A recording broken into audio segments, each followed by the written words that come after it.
So my name is Dr. Jim Lanny. I'm joined by Melissa Moran and Ashley Burrow. And this is the second quantitative analysis workshop that we're doing. First one was, pretty happily received. So we thought, let's do another. So let's just get to what we're going to get to. So, okay.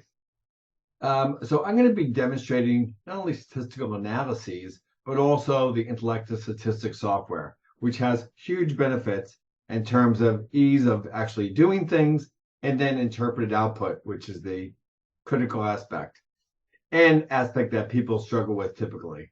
Like, what does this output mean? And hence the tagline, statistics software for the non-statistician. Okay, so what's on our agenda today? We have a few things. First, to understand, any kind of statistical analysis, you have to understand basics. We have to understand the research variables, independent, dependent, and covariate, particularly the independent and dependent variable. And we have to know levels of measurement, nominal, ordinal, scale. So those are the two kind of building blocks that we need, and then we can move on and build on top of that, like doing analysis. Okay. We'll also go over creating an account. Melissa will jump in and we'll share how that's done. How to set up data. So there's example data sets that we'll be using here. So when you get logged in, the example data sets are already built in. But if you have your own data set, feel free to have that again ready at hand. We'll then conduct analyses. I'll show you how to download and edit those results, and then some final Q&A. So that's the kind of the plan. And I'm thinking the plan is somewhere in the 60 to 90 minutes range, just so you know. I'm going to look to do it in 60, but if it goes to 90 and there's more questions, then I'm happy to sit and answer questions. And by the way, and you'll be able to continually ask questions to everyone, and as well in the chat as well. So you can just ask questions. Okay, first things first. What is a level of measurement? Well, I kind of bucketed it into three: nominal, ordinal, scale. And these are the symbols for it. So this is kind of like a Venn diagram. Here's ordered variables and scale with equal intervals in between. But let's dig into these three things. Okay. So the main characteristic of a nominal variable is that there's no order or category to this, okay? Examples are country of origin, gender, political affiliation, and so forth. Or, in this picture, apples, oranges, and bananas. There's no order, there's nothing of this sort. So they're just categories, okay? And in this case, categories of fruit. Okay, ordinal variables. They have an order, but they do not have equal intervals in between those different levels, okay? So, for example, I have, activity level, sedentary, moderate activity, very active. Doesn't mean that the amount of calories expended between sedentary and moderately active are the same amount of calories expended, for example, between moderately active and very active. So, or drink size, right? Again, an 8-ounce drink, 12-ounce drink, and then the super gulp, 32 ounces. So those intervals are not equal in between, but they are ordered: small, medium, large, low activity, moderate, very active, and so forth. So ordinal variables are ordered. Scale variables, there's distinctions between interval and ratio, but for our purposes, basically, scale variables have consistent intervals in between each level. So age or temperature, the same interval between 10 and 20 degrees is the same between 20 and 30 degrees, or between 100 and 110. Okay, so there's equal intervals going on in each of these things, in each of these increments.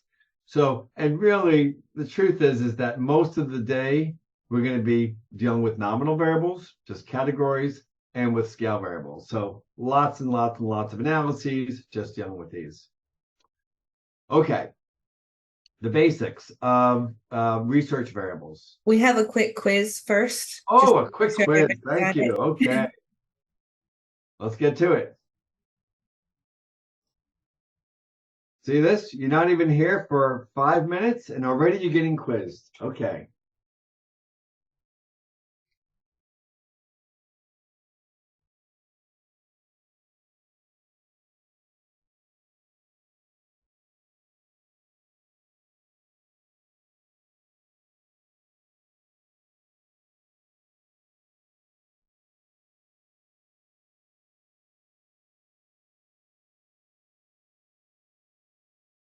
Oh, I see. You have a whole bunch.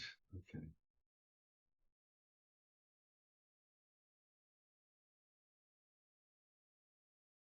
So what are we asking here? What are nominal level variables?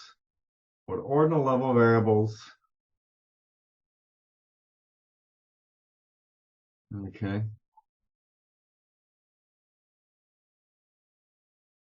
Okay.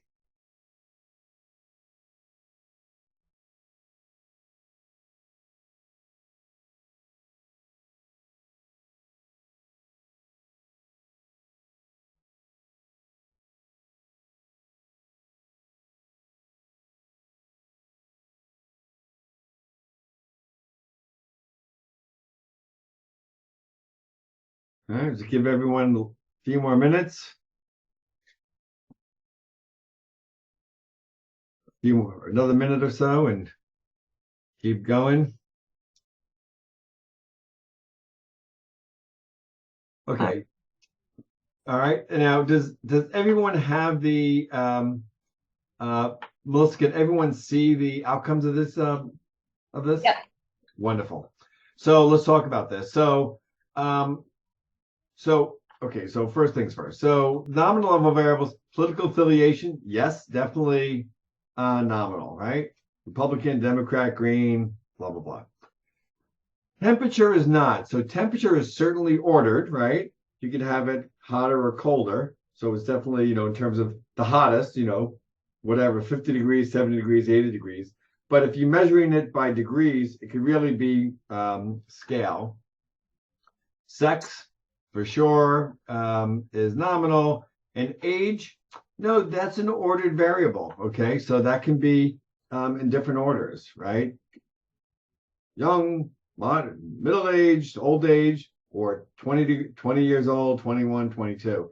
So for sure, that's probably in the ordinal or in the scale level. Ordinal. So ordinal is just ordered variables. So levels of education, right? Height is also a definitely ordinal, but it could be, if you're measuring it in inches, could be scale, because between 5'1" and 5'2" and 5'3" you're all by equal intervals going on there. Favorite color, typically I would think of that as a nominal level variable, but I guess you can go from light to dark. So if that's what you were thinking about, that's fine. Activity level, yes, ordinal. Scale variables, weight, yes, 1 pound from 11 pounds to 12 pounds is the same thing from 120 pounds to 121. Age, yep. Ethnicity, nope. So those are just purely nominal. And then temperature, I would say yes. So okay, cool. So overall, I think people did pretty good. All right. So, and by the way, these things take a little bit of getting used to. If you've never heard of ordinal or nominal or scale, so allow yourself to acclimate, so to speak, to the new language. Okay, let's get to research variables. So basically, there are three types of research variables: the dependent variable, also known as the outcome variable or response variable. They have different names for these things. The independent variable, also known as the predictive variable or explanatory variable. And then the covariate, it's not a primary variable, but it can kind of complicate the situation in terms of the dependent variable if it's related to it. Okay. So Independent variable. It's a variable you cannot change. So I said, what is the simple version of this? The simple version is that, there's cause and effect. Basically, the independent variable is the cause, right? So if I'm looking at, differences in height by gender, okay? So the height would be our dependent variable that depends upon our sex, male or female, okay? So that is the cause part of the cause and effect part, right? I also have another example of looking at sugar levels by fruit, okay? Type of fruit would be the independent variable. The dependent variable is the outcome or the effect part of this cause and effect, right? So if the cause was, the sex and the effect was the height, right? The height, the dependent variable is the effect, is the outcome of that, all right? And in that same fruit example, if I was looking at type of fruit by sugar level, okay, the sugar level would be the dependent variable because it depends upon the type of fruit. And I have an example of that here. Here we have 3 fruits, the amount of sugar in each one of these things. I'm not sure this is accurate, so don't, this is just for descriptive purposes. So, looking at sugar by fruit, so the sugar is the dependent outcome variable or the effect, and the cause or the independent variable is the fruit level. Okay. And you will not be quizzed on this yet. All right. So next we have the covariate. The covariate is just the variable that you want to kind of control for. It could be influencing, causing some other effect that we're really not interested in. So I just have the example of looking at marathon times by sex. But then you notice, hey, wait a second. The female are stacked with younger age folks, and the males are stacked with older age folks. And gosh, you want to really look at your core research, which is what are the times of marathons by sex? Okay, great. But you're not really interested in age per se. So you want to neutralize the effect of age. In this example, age would be a potential covariate. Okay. All right. So now I will move on to getting logged in, and now I guess I'll ask for Melissa's help. For those that have not created accounts, please visit the link. Okay, so everyone will get a taste of Intellectus. And if you're having difficulties, please put it in the chat, because if you're having trouble, perhaps somebody else is too.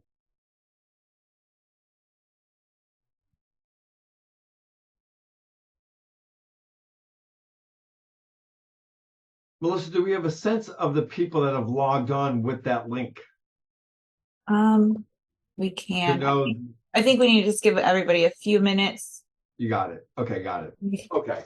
So while you're all doing that, I'll talk in the background, which is, the reason that this tool was created, well, there were several reasons. So 3 of those reasons were that students and researchers and faculty didn't even know what analysis to conduct, right? So, we had the simple question, are there differences on marathon times by sex? Are there differences on sugar level by fruit? But didn't know what test to use to conduct that. So in the Intellectus tool, you're able to actually use a decision tree to help drive you to what kind of analysis, okay? What kind of analysis that you want. Okay. The other aspect was not only what test to use, but then also now how do you go about implementing that? Okay. So how to conduct it was also a challenge. And then certainly after it was conducted, okay, what does that output actually indicate? So those are kind of the 3 things. So if you're stuck with those 3 things, you're in very good company because a lot of people struggle with that. And the tool was meant to kind of overcome that. Okay, Ms. Moran, may I continue? Yes. Okay. So, all right. So that means loading your data into Intellectus. Okay. So I'm going to select out of this and I'm going to get into this. And here we are. Okay. And I think I could just, okay, great. So there's, let me get this out of the way. So there's a few ways to get your data in. So I want to speak to the people that are uploading their own data file. Okay. For those uploading their own data file, you're going to go to upload data file. Then you're going to go to the type of file it is, be it Excel or CSV and so forth. Okay. So then you can just click on that file, then choose the file that you would like. All right. And then click open and you'll be good to go. So then click upload file. That's for those uploading. For everyone else that want to use the mock data set that we're using here, just go to example data set. Okay. I would click on name so it's nice and clean. And then I would just scroll down to the master class data set and then hit select. We'll let everybody get there. So I put those in order, went down to master class, hit select, and then create project with this data set. Yep. Here are here's our variables, and just click OK, or continue rather. And then here's our data set. Would anyone like me to go back into opening data sets or opening up the example data set? Okay, so a few people raising their hands, yes. Okay, so for those wanting to use their own data set, we're under the projects tab. We're under the upload data file. And then we're selecting the type of file that we're going to upload. Okay. Don't have to worry about the location yet, but we have to know the type of file. So click on the type of file and then choose that file. All right. And there's different files here. Okay. All right. And just click open. And then once you go to open, that file will sit there. Can I do this?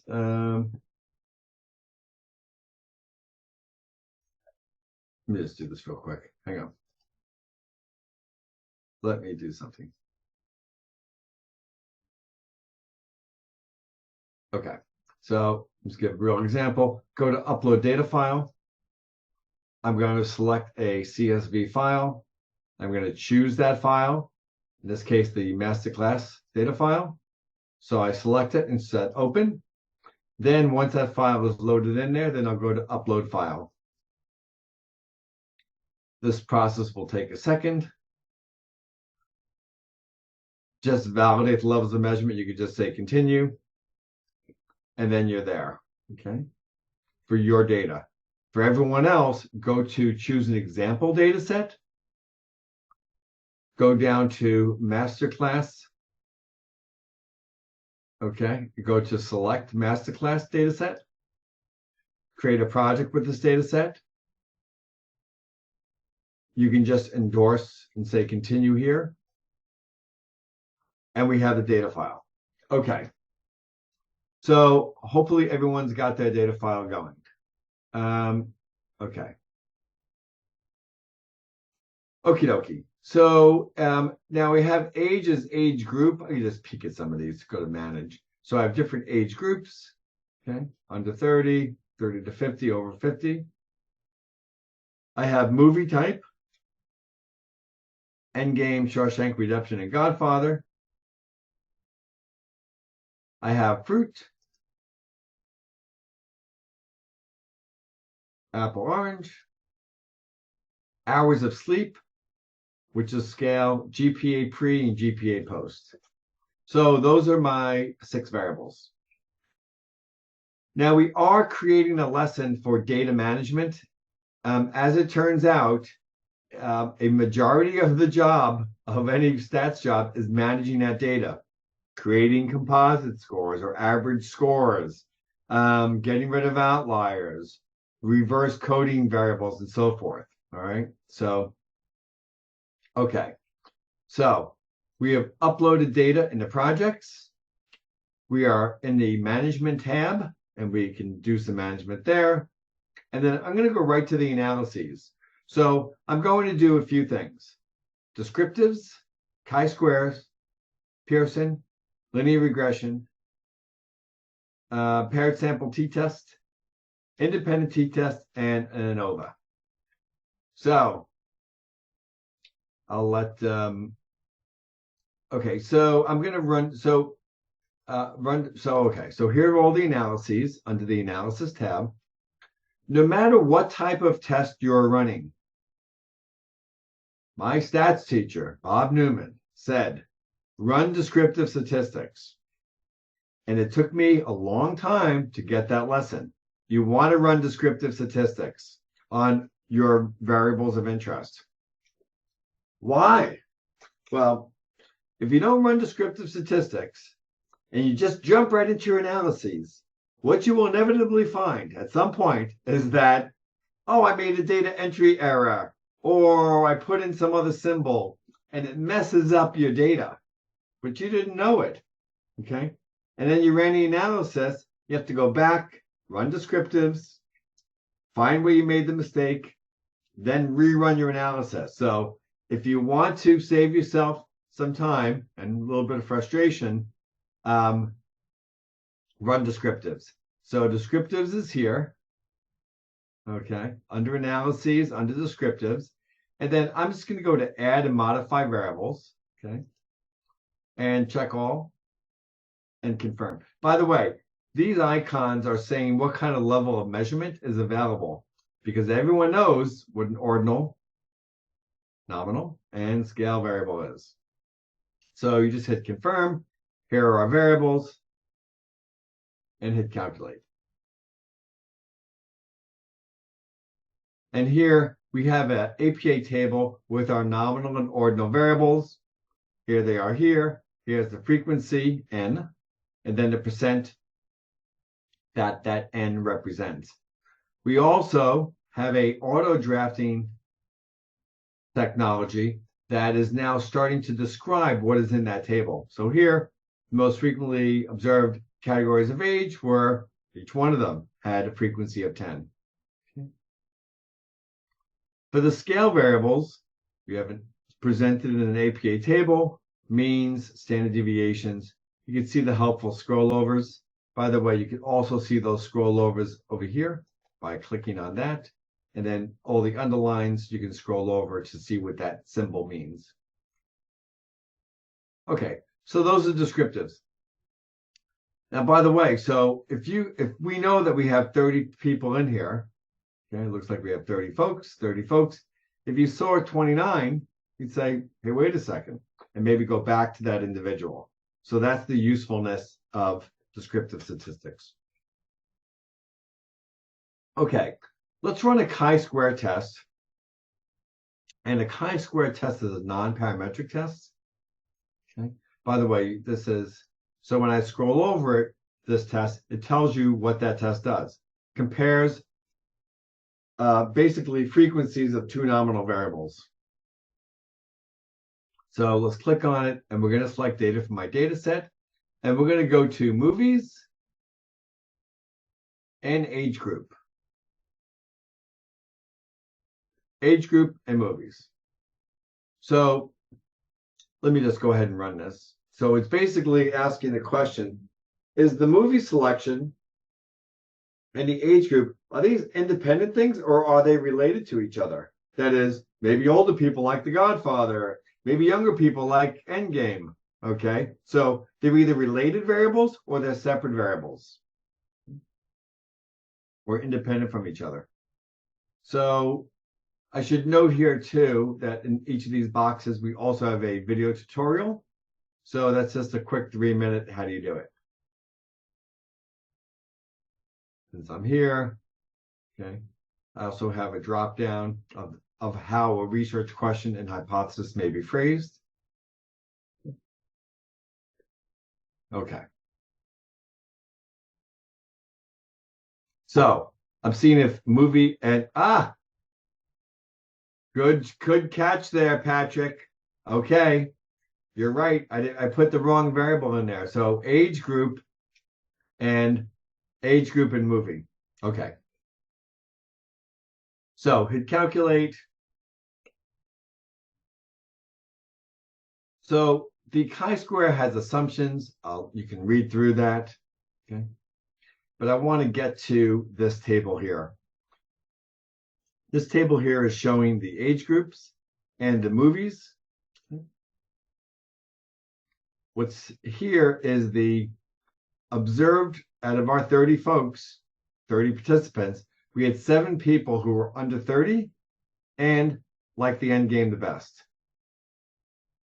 Under 30, 3 people like Shawshank Redemption the best, and none of the people under 30 like The Godfather as their best movie. And you can see for other kinds of things, those that are older, only 2 like the end game as their priority, no Shawshank Redemptions, and 8 Godfathers, and so forth. This is what we also see in this table is that's the observed actual number of people, but we also have a expected, frequency. That is, it looked at the 30 individuals and their categories, and we said, by chance, just by chance, we would expect to have basically 3.67 people there that out of the 30 people that would be under 30 that like the end game. About 3.67 people would like Shawshank Redemption, under 30. About 6.7, you get the idea. So, and what the chi-square is doing is saying, is there a difference or relationship between these age groups and movies? And when we see that chi-square is significant, we can now drill into and say, in what way are movie and age groups related? Well, we can see that those under 30, more folks under 30 picked Endgame as their movie of choice, and it was a higher number than what would be expected by chance. Likewise, there were 8 individuals that were 51 or older that preferred The Godfather, when in fact, you would only have 2.67 folks by chance. So the chi-square is saying, first of all, it's significant. Anything that P is less than 0.05 is significant. Then we want to then drill down into the observed and the expected frequencies. And this write-up basically does that. The following levels had observed values or frequencies that were greater than their expected values, age group and end game, right? We just talked about that. All right, so that's the chi-square test. I'll just add that the tool also puts in another test called a non-parametric test, in this case, the Fisher, that is basically looking at the same thing, but does not have that assumptions built in here. So non-parametric tests often do not have some of the assumptions as some of the other tests that we're going to review. Let's go to a Pearson correlation. Pearson correlations look at the relationship between 2 variables. Let's go ahead and pick hours of sleep and GPA. All right. So the question is sleep related to GPA? We're going to find out.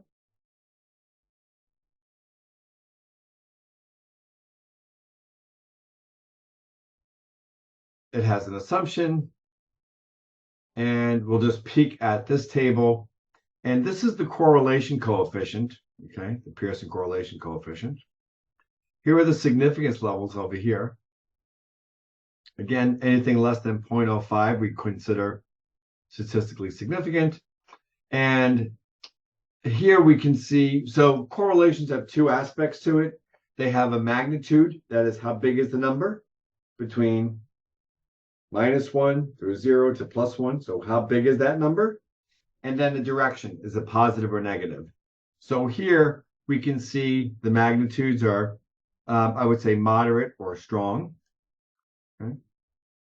And they're positive. So positive correlations are saying as one of the variables increases, the other variables increase. So in this case, between hours of sleep and GPA post, we're saying as the more hours of sleep increase, the GPA will increase.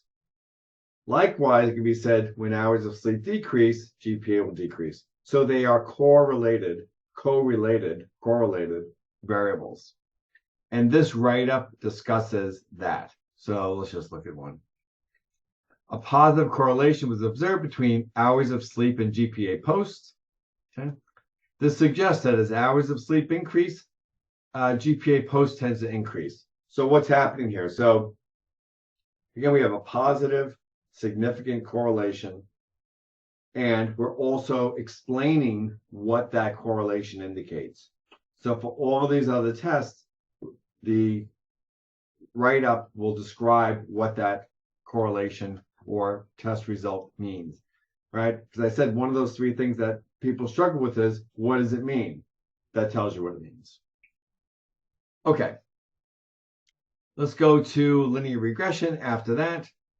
As it turns out, if things are correlated, they're also related in the regression. And let's just go ahead and look at GPA post as our outcome variable or dependent variable. Okay? And then we'll have our predictive variable of hours of sleep. Okay? So does hours of sleep predict or impact, right? Is that cause and effect business? Does hours of sleep cause or impact GPA post?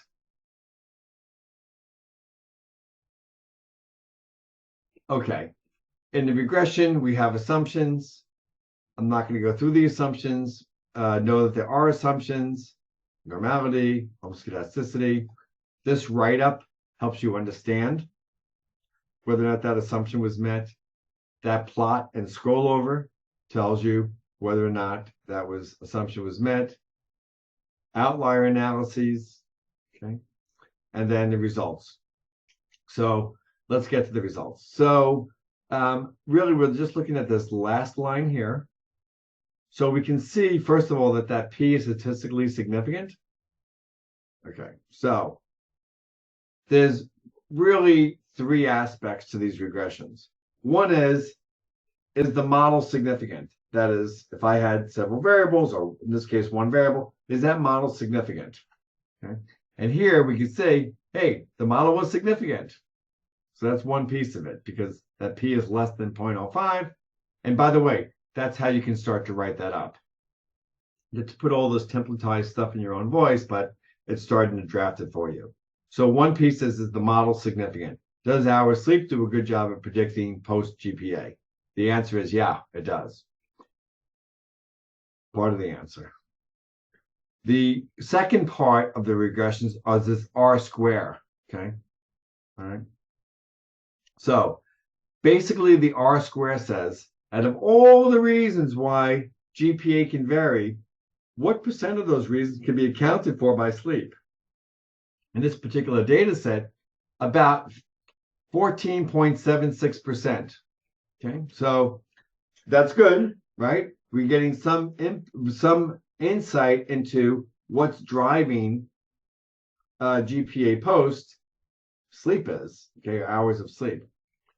But it also begs the question, okay, gosh, if 15% is able to be determined, so to speak, from sleep, it also leaves 85% of those reasons unaccounted for. So just as a heads up, when you look at that number, yeah, 15% is better than nothing, but there's 85% still out there. Okay. So the one is the model significant? Two is the R square. And the third part is, once I know that a predictor is significant, as I see here for hours sleep, then I want to understand that.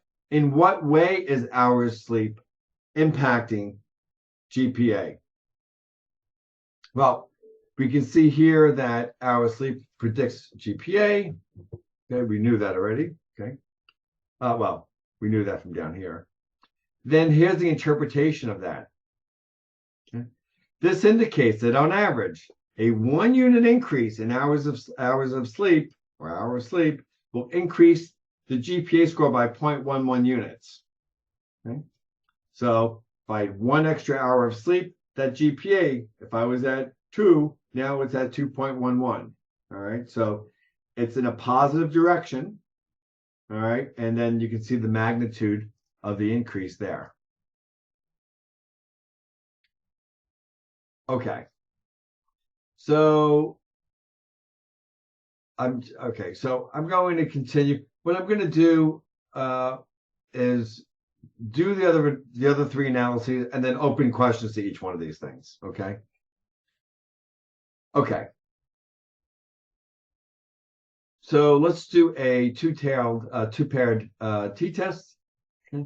So let's just see if those differences. So a t-test, paired t-test, and I'll go to GPA pre and see if there were differences from those with GPA pre to GPA post. Okay. In other words, did these scores increase, decrease? Okay. And pair t-test, because we're looking at the same individuals. Let me just go back for a second. It's a paired t-test because we're looking at the same individual here, looking at their pre-test GPA to the post-test. We're looking at the same individual here from pre-test to post-test. So that paired data or matched data. Okay. So when we go to the t-test, we can go to paired data.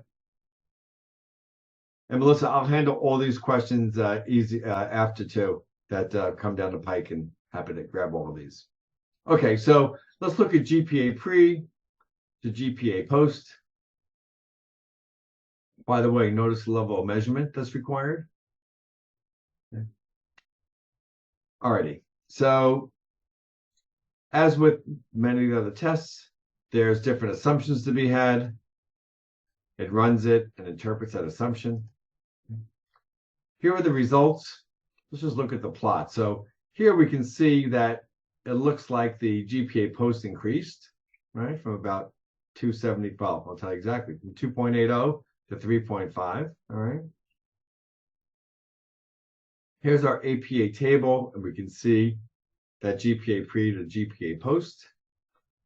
Was that statistically significant? Yep. Okay. And then here is our effect size. Okay, which is basically how important this difference is. So the results of the t-test was significant, showing how to write that. And then, well, we can see that the GPA post was larger than GPA pre, and we can say GPA post was significantly different from 0, and we can see that the mean of GPA pre was lower than GPA post. Okay. GPA pre was lower than GPA post, right? Again, we have a, if that assumption was violated, which it was, okay, we also have a test that also looks at matched data that does not have that assumption. Okay, let's just do 2 more tests and then we'll swing through the whole thing again. Okay. So let's just go ahead and look for a, let me see if we have one that actually makes some sense here. I have an example that doesn't make any sense at all, so we're just going to make one up. So let's just go to ANOVA and ANOVA, and we'll see if there are differences of hours sleep. And we have different age groups. Okay. Okay, so the folks differ by the amount of sleep they get, by their age group.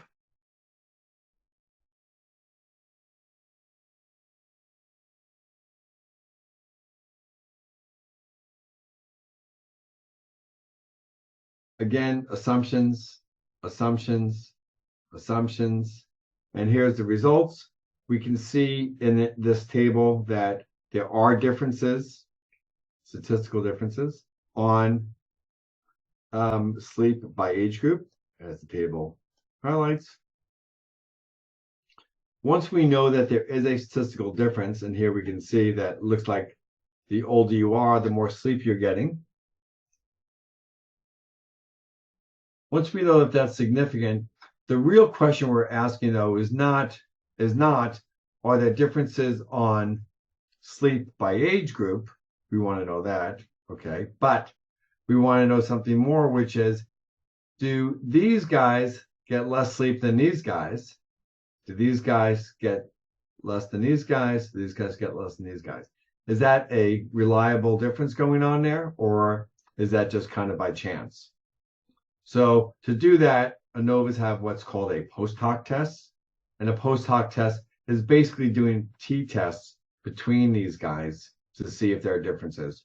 In that post hoc test, you can see that the mean hours of sleep for under 30 was smaller than those 30 to 50. Okay. And for those under 30 were smaller than 51 and older. So basically what's happening is that these folks had lower amounts of sleep than both of these guys. Okay, and so forth. We also have the Kruskal-Wallis, which is, again, just kind of the non-parametric equivalent test. It's looking at differences on sleep by age, but did not have those assumptions. Okay. And last thing I'll do is, well, let me just stop right there. So now let me go back. So we have, let me just click out of this thing. Well, let's just keep. So we've done descriptive statistics. We've done just describing our variables in terms of frequency and percents or means and standard deviations. We have our chi-square test, looking at the relationship or independence of age group and movie. We had the Pearson correlation, which was examining the relationship between hours of sleep with GPA. We had the regression, which was seeing if, in fact, sleep predicted GPA. We had the t-test to see if there were differences from GPA pre to post. We had ANOVA on looking to see if there were differences on sleep by age group. So with that being said, let's just open it up for questions. You'll all receive a copy of this video, by the way, because I know that I'm speaking quickly and throwing out a lot of information. But you'll all have this that you can review in closer detail.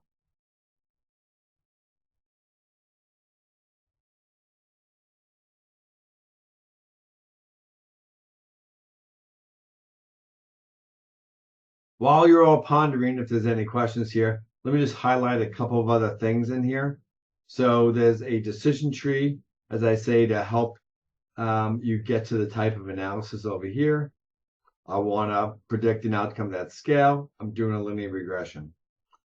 We have built-in data plans that if I'm running a regression, I can put this in my methodology and that you can edit in your methodology or IRB application.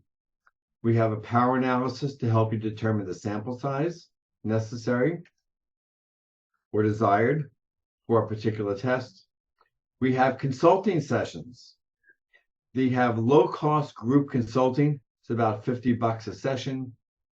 Or we have one-to-one sessions if you want particular hand-holding through the process in terms of managing your data, conducting, explaining, and things of that sort. So there's a couple of options here. This is the lower cost option.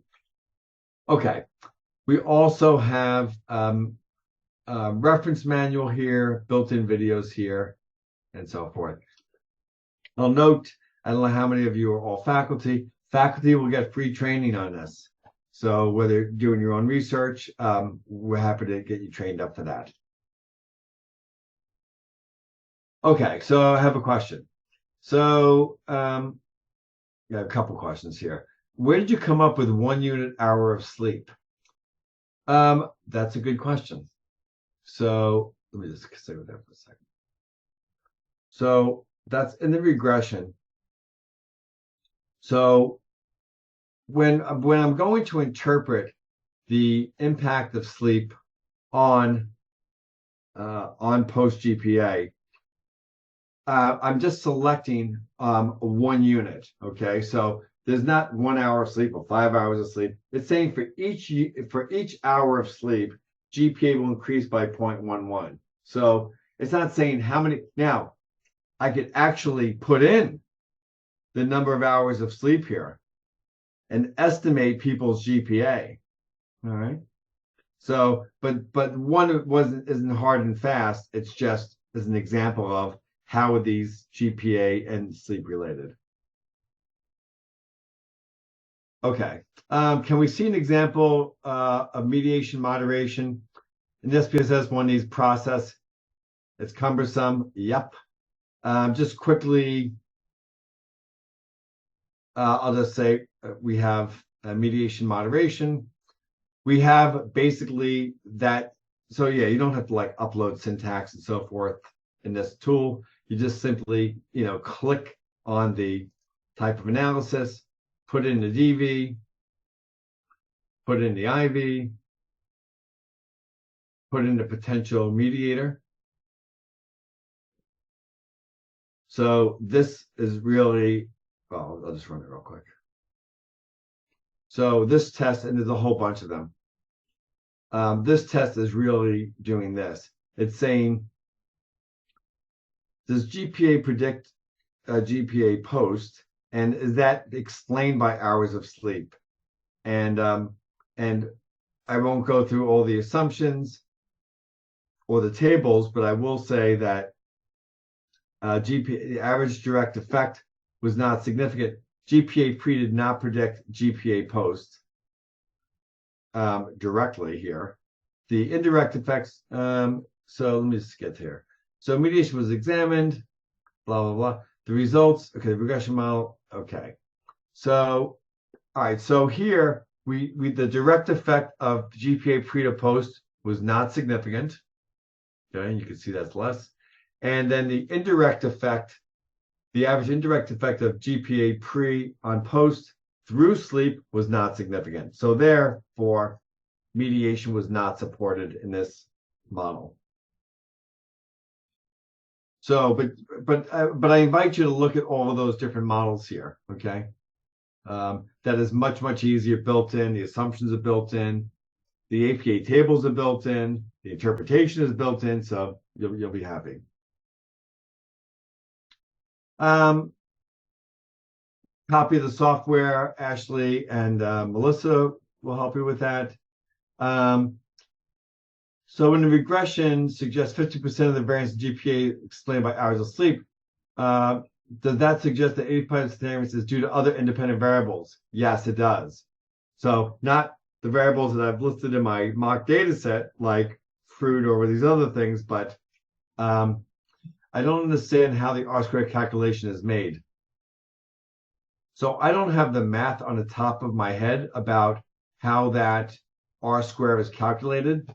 Let me see what I can do here. Well, I'm happy to talk to you offline with that. So, but basically, I don't have that calculation offhand. But again, I'm happy to put it in post notes.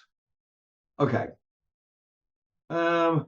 This isn't on a test management. I wanted to see if the degree of student graduates is determined by age. Someone over 30 is more likely to graduate, so that's fine. So you can have your, graduation. Sounds like this is for anonymous. It sounds like you can have your graduation, yes, no, and then you can have your age as the predictor. You're in regression land, but since your outcome variable is binary, I'm assuming this, that you either graduated or not, you want to put your graduation here, binary, yes, no, okay? So it's not a t-test. It's going to be that binary logistic regression. Anonymous, please review the assumptions. The paragraphs explain well, but do not have conclusions. Well, that's not true. So some of them they do. So for the quantitative assumptions, we do actually have whether or not it was violated or not. Okay, or in the I don't know in the ANOVA, when we run that assumption of normality, we run the test and say whether it's violated or not. It's only when we have the graphic, the graphical assumptions that you kind of have to scroll over to say, does it look more homoscedastic or not? This is not a great example, but so the assumptions, again, if they're quantitative, we kind of do state whether they're violated or not. And then for the graphical, we try to have scroll overs that can help. Link to student purchase. Ashley, we'll get to that. Can we do a two-pair t-test if we do not know the standard deviation? I think you got to know that. So there's a couple ways to do that, Rupa. So I think you need the mean, standard deviation, and the n to do a t-test there. Or if you have the data, the raw data, you can do it there. I don't know if that answers the question. Okay. Other questions. One of our programs includes a textbook fee. So how does this work here? Will it link with Blackboard? So the tool is, you made me a few things. One, the tool can go with a single sign-on. So it's web-based, single sign-on. We do have a course, Intellectus. We do have a course, and that 55 lesson course here can go behind your LMS like Blackboard or Canvas or proprietary Blackboards. So we do have that, and it's very, very low cost, like somewhere like $8 more than on top of the tool. I will mention too that we also have a qualitative course coming out. It is basically out. So qualitative course is very cool. You can code, thematize, and report the theme descriptions, the kappas, and so forth. So if you're interested in that, please shoot Melissa or Ashley an email. Intellectus Qualitative, coming to a channel near you. So very like next week. Okay. Other questions. Are F-tests available? So F-tests are typically ANOVA lands. So yes, we have lots of different ANOVAs here that you can be used. I should say too, we have a bunch of plots here that can be had. So just to know that, see what that looks like. So we can kind of see, for age group, sleep, GPA, and post GPA. And you can export that in numerous ways. Other questions?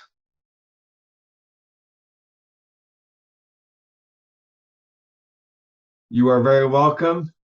Thank you, Peter. And it will give just one more minute to ask any lingering questions that are in your brain. And our pleasure to put this on. I will say this, please share it. If you're a student, share it with your faculty. And if you're a faculty, share it with your department. People do not know that this exists. People know Excel exists and SPSS exists, but they haven't really done anything to help with those let me see here. They haven't helped. Oopsie. They haven't helped with those three parts of, what do I do? How do I do it? And what does it mean? So I know that Intellectus Statistics will help you all conduct and understand your output, and Intellectus Qualitative forthcoming too. So please do share with others. They don't know about it, and I appreciate you all for attending. So what did I say about faculty training? Free faculty training. Free faculty training. I think I limited to, whatever, 3 or 5 sessions or 3 sessions or something, but basically to help you bank through your own research and your own data. Come with clean data, even better. Can we have Melissa's email address for the qualitative course? And of course, yes. So Melissa. I put it in the chat. Put it in the chat. Great. I didn't see it in there myself, but maybe put it in again. SPS has been able to provide it to students by the university for free. That's right. It is free.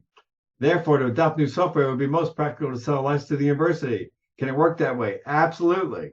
So, yeah, when you have $1 gazillion like IBM, yes, you can, and been around for 60 years, you can provide it. So yes, we sell it individually, but certainly to departments and certainly to institutions. So we certainly have that at much reduced rates. If I want to use the software for my dissertation, do I need to buy access? Yeah, you do. But it's like $59 for the month or something. How long do you have access to the software, Melissa? Through the 11th. So through the webinar link, I'll leave it open until the 11th. There we so go. If you want to watch this again, over the weekend. All right. I think with that, again, you can ask me, Melissa, or Ashley any other questions offline via email. And want to thank you all for your attention. A lot of people stayed throughout, so good job there. So thanks again, and we'll see you again, and have an awesome weekend.